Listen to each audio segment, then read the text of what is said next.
नमस्कार। ईरान और इजराइल के बीच का संघर्ष आज तीसरे दिन भी जारी रहा। दोनों देश लगातार एक दूसरे पर हवाई हमले कर रहे हैं। इजराइल, जिसने ईरान को परमाणु हथियार हासिल करने से रोकने का हवाला देते हुए तेहरान पर हमला कर दिया था और जिसके बाद से ही दोनों देशों के बीच युद्ध शुरू हो चुका है। इजरायली हमले में अब तक कई परमाणु वैज्ञानिकों की मौत हो चुकी है, तो साथ ही कई परमाणु ठिकानों को भी इजरायली हमले में भारी नुकसान हुआ है। खैर, केवल इजराइल नहीं, ईरान भी लगातार हमला कर रहा है। ईरानी हमले में इजराइल की राजधानी तेल अवीव समेत कई शहरों और इलाकों में व्यापक पैमाने पर तबाही मची है। इजराइल का दावा है कि उसने तेहरान में मौजूद रक्षा मंत्रालय को निशाना बनाया है। इसके अलावा तेहरान और बुशहर में ऑयल डिपो और गैस रिफाइनरी समेत 150 से ज्यादा ठिकानों को हिट किया। इन 2 दिनों की लड़ाई में अब तक 138 ईरानी मारे जा चुके हैं, जिनमें 9 न्यूक्लियर साइंटिस्ट और 20 से ज्यादा ईरानी कमांडर्स शामिल हैं। इसके अलावा 350 से ज्यादा घायल हैं। तो वहीं ईरान की ओर से किए गए हमले में इजराइल के 13 लोग मारे जा चुके हैं और 300 से ज्यादा घायल हैं।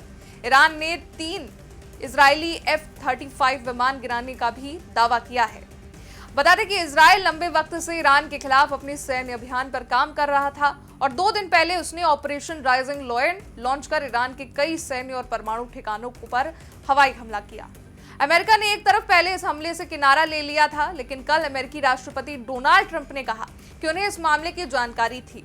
तो वहीं अब दोनों देशों के बीच छिड़े संघर्ष को लेकर एक बार फिर अमेरिका ने अपनी प्रतिक्रिया दी है। अमेरिका ने बयान जारी करते हुए साफ किया है कि ईरान पर हुए हमले में उसकी भूमिका नहीं है। इजराइल ने अकेले ही ईरान पर हमला किया है। इसके साथ ही ईरान को यह भी याद दिलाया कि परमाणु कार्यक्रम पर बात करने के लिए उसे जो समय दिया गया था, अब वो खत्म हो चुका है। राष्ट्रपति डोनाल्ड ट्रंप ने आज सुबह अपने social media platform truth social पर एक पोस्ट में कहा, अमेरिका का आज रात ईरान पर हुए हमले से कोई लेना देना नहीं है। उन्होंने तेहरान को चेतावनी दी कि वो उनके देश को संघर्ष में ना लाएं। साथ ही कहा कि अगर अमेरिकी ठिकानों पर हमले हुए तो ईरान को गंभीर परिणाम भुगतने पड़ेंगे। हालांकि हमले को लेकर ईरान के विदेश मंत्री अब्बास अरागची का कहना है कि इजराइल पर हमले तभी बंद होंगे जब इजराइल इस्लामी गणराज्य के खिलाफ अपना सैन्य अभियान रोक देगा। विदेशी हम अपना बचाव कर रहे हैं, हमारा बचाव पूरी तरह से वैध है। ये बचाव आक्रामकता के प्रति हमारी प्रतिक्रिया है। अगर आक्रामकता बंद हो जाती है तो स्वाभाविक रूप से हमारी प्रतिक्रियाएं भी बंद हो जाएंगी। तो वहीं हमले को देखते हुए इजरायली डिफेंस फोर्स ने ईरानी नागरिकों के लिए चेतावनी जारी कर दी है। आईडीएफ के कर्नल अविच अद्री ने एक्स पर कहा, सभी लोग जो वर्तमान में मिलिट्री हथियार निर्माण सेंटर या उसके आसपास हैं, उन्हें तुरंत इन जगहों को खाली करना होगा और अगली सूचना तक वापस नहीं लौटें। यहाँ रहना आपके लिए खतरनाक हो सकता है। ये पोस्ट फारसी भाषा में किया गया।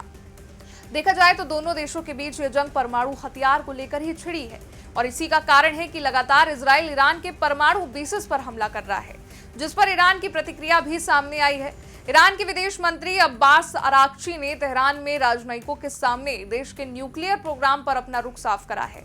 उन्होंने कहा, हम परमाणु हथियार नहीं बनाएंगे, लेकिन न्यूक्लियर प्रोग्राम रखना हमारा हक है। अमेरिका के साथ रद्द हो चुकी छठे दौरे की बातचीत में ईरान अमेरिका को ये यकीन दिलाने को तैयार था, लेकिन इजराइल नहीं चाहता था कि अमेरिका ईरान के साथ परमाणु समझौता करे या किसी समाधान पर पहुंचे। फिलहाल दोनों देशों के बीच संघर्ष जारी है। 2 दिनों में अब तक दोनों ही देशों ने एक दूसरे को भारी नुकसान पहुंचाया है। इसलिए देखना यह रहेगा कि अब ये दोनों देश इस संघर्ष को कहां तक लेकर जाते हैं। इस पर आपका क्या कहना है, नीचे कमेंट सेक्शन में बताइएगा। वीडियो को लाइक कीजिएगा, शेयर कीजिएगा, चैनल को सब्सक्राइब जरूर कीजिएगा। शुक्रिया।